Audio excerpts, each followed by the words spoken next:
Hey, Allison Verhalen here with AV Writing Services. Sorry if I look a little extra rosy today. I just got back from walking my dog and it is all of 25 degrees outside here in Chicago, so that's why I kind of match my sweater right now. But today I am talking to you about editorial calendars. So first of all, why do you need an editorial calendar? Well, because without one, you don't really have a content strategy. You just are putting out content, shooting stuff out into the internet and hoping that it sticks.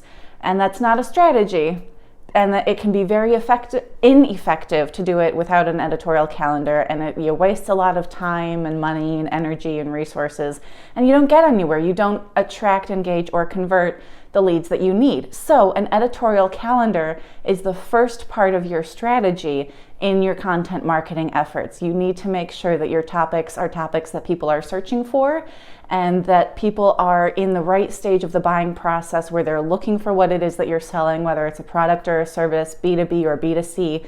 They need to be able to find you when they need you, and you got to be able to lead them down the funnel to take that final stage in the buying process, which is buying from you. And it starts with your editorial calendar. So we're going to start with how not to create an editorial calendar, which is just, like I said, just writing about whatever inspiration hits you. If you see something online and you think it looks interesting and you think, oh, I should write about that.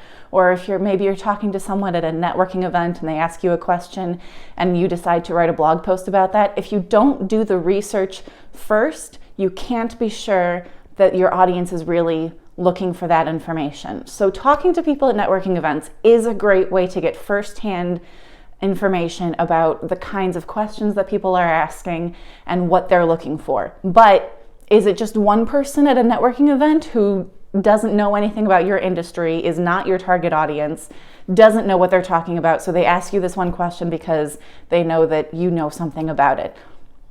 You don't know until you do the research. So I would absolutely, every time you get an inspiration, if you see something online, you talk to someone, whether it's a client or someone in a networking event or a colleague or a mentor, anytime you have those ideas, write them down and then go and research them. Research the topic, research the keyword, and make sure that there's an audience for it, that people are searching for it, but that the internet is not already flooded with content on that topic. So now that we know how not to create an editorial calendar, I'm going to tell you how you should create an editorial calendar. So the first thing is timing. How often should you be publishing new content? Now there's blog posts and there's social media. So blog posts, honestly, the more you can write quality blog posts, the better.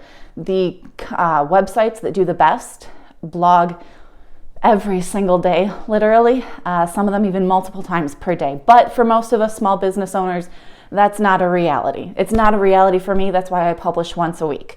If you can only do once a week, if you can only do once a month, whatever it is that works for you, that you know that you can consistently create high quality content on that schedule, stick to the schedule, because consistency and quality matter more than quantity and frequency. So start with that.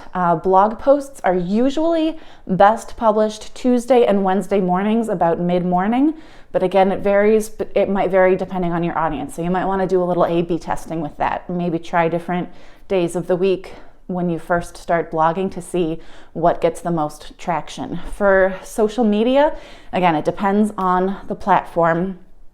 Most social media platforms you can get away with just posting once, maybe twice a day. Twitter is a little different. Twitter requires much more attention, but the flip side of that is that you can repost stuff on Twitter more than you can on other stuff. I know when I have a new blog post, I put it out on Twitter just again and again and again, because the lifespan of a tweet in general is only like less than an hour. So in a few more hours, I can post the same link and it's still gonna seem fresh. So now that we know that, and again, you want to do A/B testing to see when your audience is online. Are they online first thing in the morning, or are they on late in the evening, or are they on at lunchtime? LinkedIn, for example, a lot of people tend to be on LinkedIn first thing in the morning. It's after they get up and like right before they clock in at work for the day. So that like 7 to 9 a.m.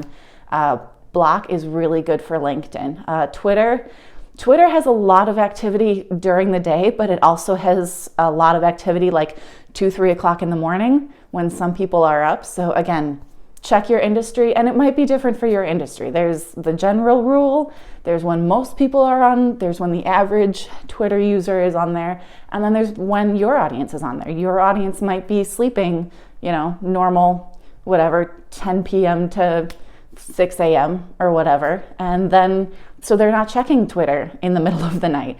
Or you might be catering to insomniacs and they are up in the middle of the night, and that could be a great way to reach them. So again, do A/B testing and see when your audience is online and when they are receptive to your content.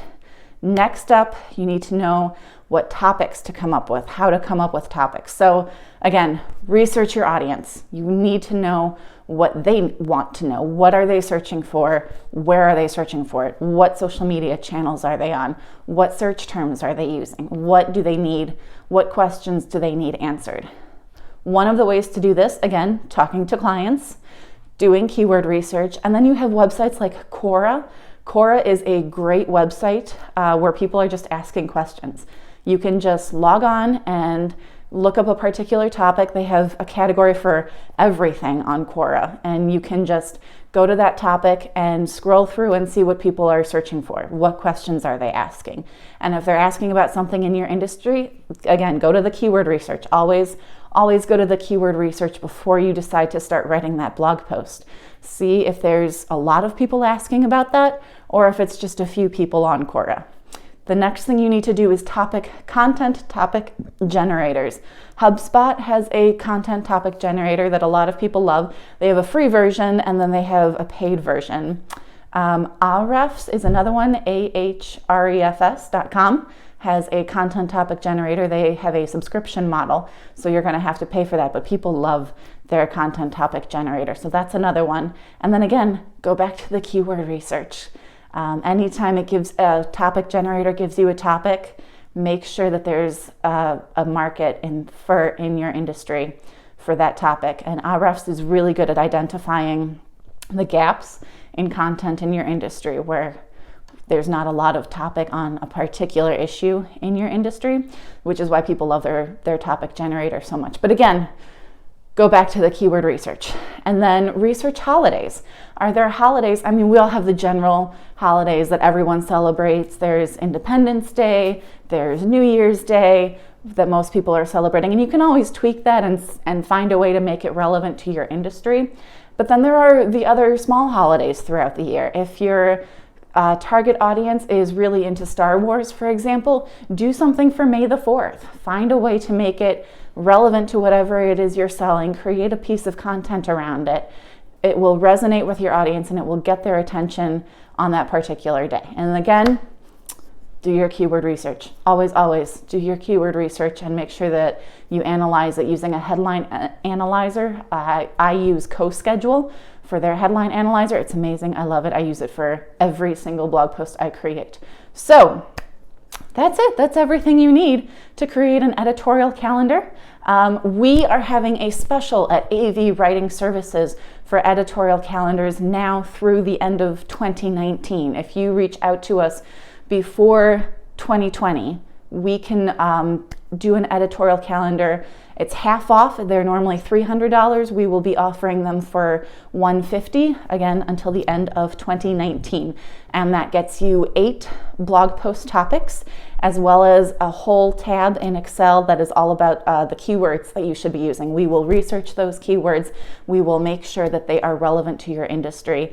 And again, that people are searching for them, but that there's not already a whole lot of top content out there on those keywords. And then we will also make recommendations as to when you should be posting that content. So again, that is normally $300 for about 2 months worth of an editorial calendar.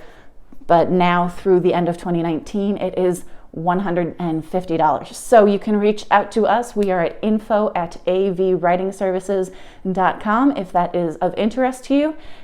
Otherwise, you can go out and create your own editorial calendar, because I just told you everything you need to do it for yourself.